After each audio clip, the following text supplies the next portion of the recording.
A compelling detective story, a cloak and dagger action, and a romantic drama, all these stories were taken from real life. The history of Kazakhstan is inseparable from the world history. Reflections on history, our version.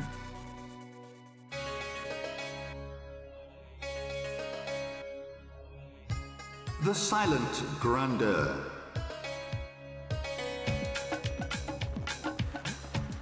There is a scattering of yellow-green tuk-tuks. They are so rickety, it seems that they might break down purely due to the noise that they produce. Cycle rickshaws are well matched, as all of them are quite frail. As for mopeds, the local safety rules dictate that a scarf should be attached to a helmet or put on instead of it. These are scorching hot days in Delhi. It seems impossible to get used to them because they're too unpredictable, as well as the city of Delhi itself. It is the capital of 7 empires, and each of them has left its signs. Qutub Minar, a symbol of the Delhi Sultanate, is the most enigmatic one. It's a secret which originated in the Great Steppes. Qutub Minar is a poem about the Turkic peoples. The minaret was built by Aybak Khan. It still remains the tallest minaret in the world. He was trying to recreate his world from the Kazakh steppe or Central Asian steppe into Delhi. Chapter 1, the Victory Column.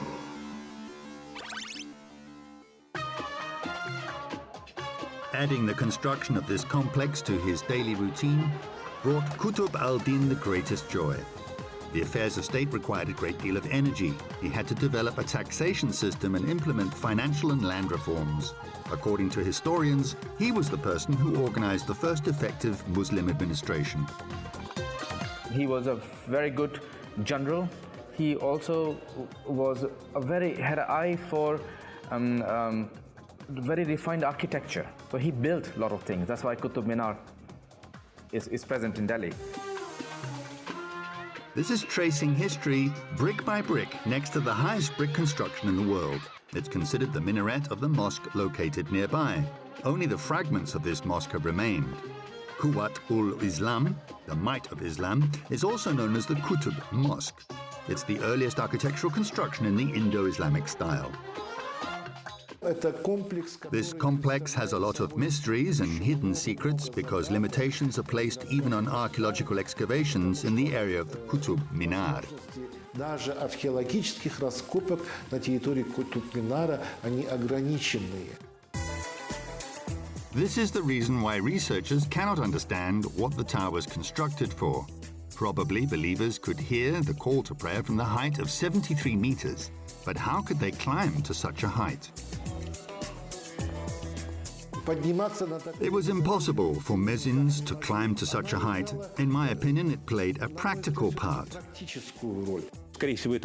Most likely it was a watchtower and later it took on religious meaning. Or it could be a monument to the victory of Islam. Incidentally, similar victory towers had been constructed in India before.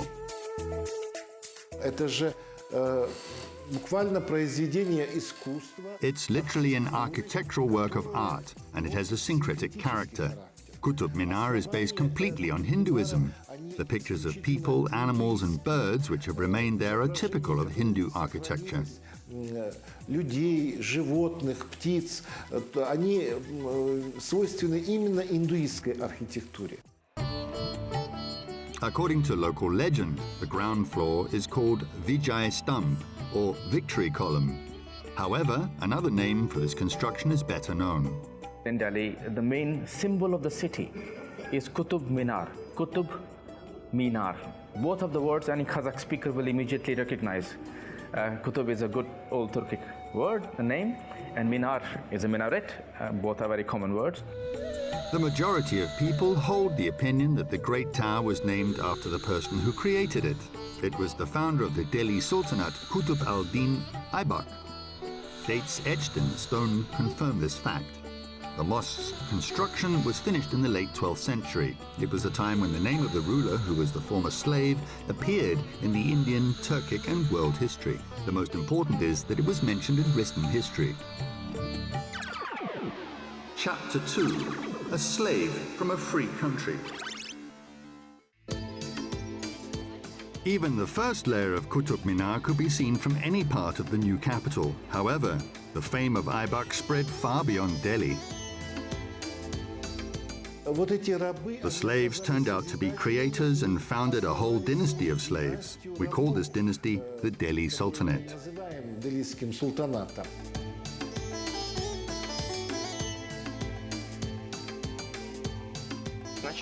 First, they were called Gilman in the Iranian world, or Gulam in Persian. The majority of them were of Turkic origin too. In Egypt, they were called Mamluk, which meant property or being owned. The craftsmen summoned from various areas of the empire immortalized the history of the Delhi Sultanate in stone, and he recalled his. It was about a teenager who had been separated from his relatives. He'd been standing alone in a crowd of other slaves. He hadn't been crying since it wasn't appropriate for a descendant of a nation honoring freedom, most of all, to cry. He was acquired by the chief judge and governor of Naishapur, Qadi Fakhr ad-Din.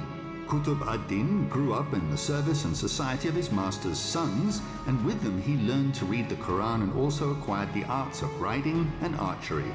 From Siraj ad-Din al-Juzjani, Tabakat-i-Nasiri. This chronicle was written a bit later in the middle of the 13th century. However, the researchers are positive that the author used primary sources when writing it. In a short time, he became remarkable for his manly qualities. When he had nearly arrived at the age of manhood, Sultan Muhammad Ghori purchased him from them. He was possessed of every quality and virtue, but he was not attractive in appearance. His little finger was broken from his hand, and he was therefore called Aybek, maimed in the hand, from the Siraj ad-Din al-Juzjani of Tabakat-i-Nasiri. According to another, more popular version, it was quite a common Turkic name. We can consider Aybak to be the sovereign of the moon.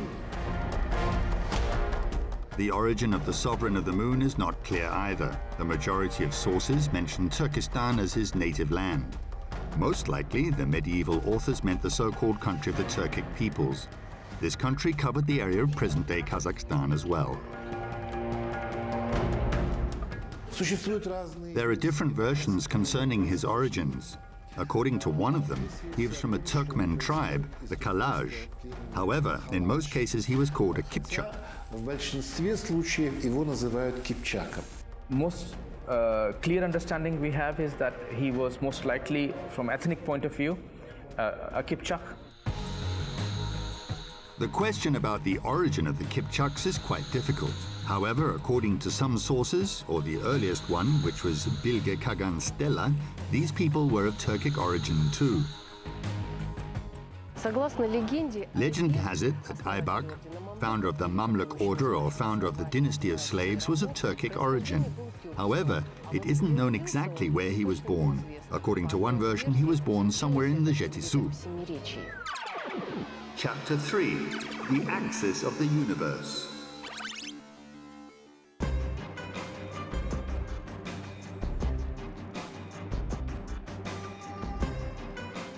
We can see the works of art in Mamluk Syria in these showcases.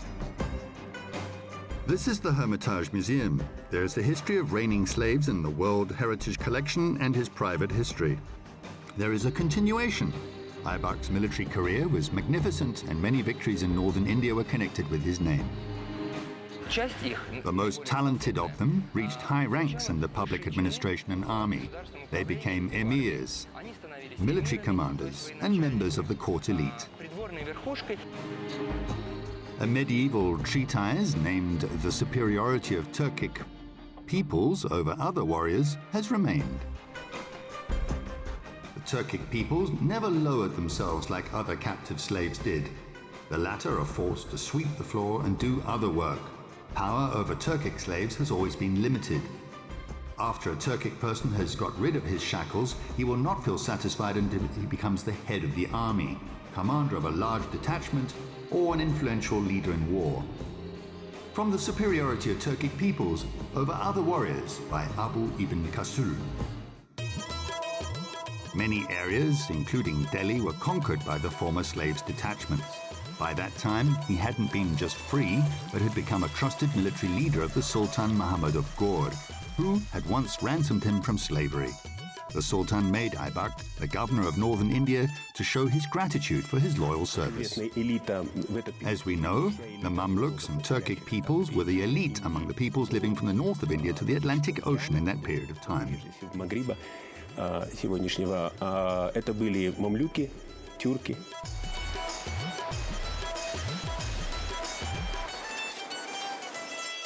It wasn't by chance that Aybak, who used to be a slave, rose to the rank of a ruler.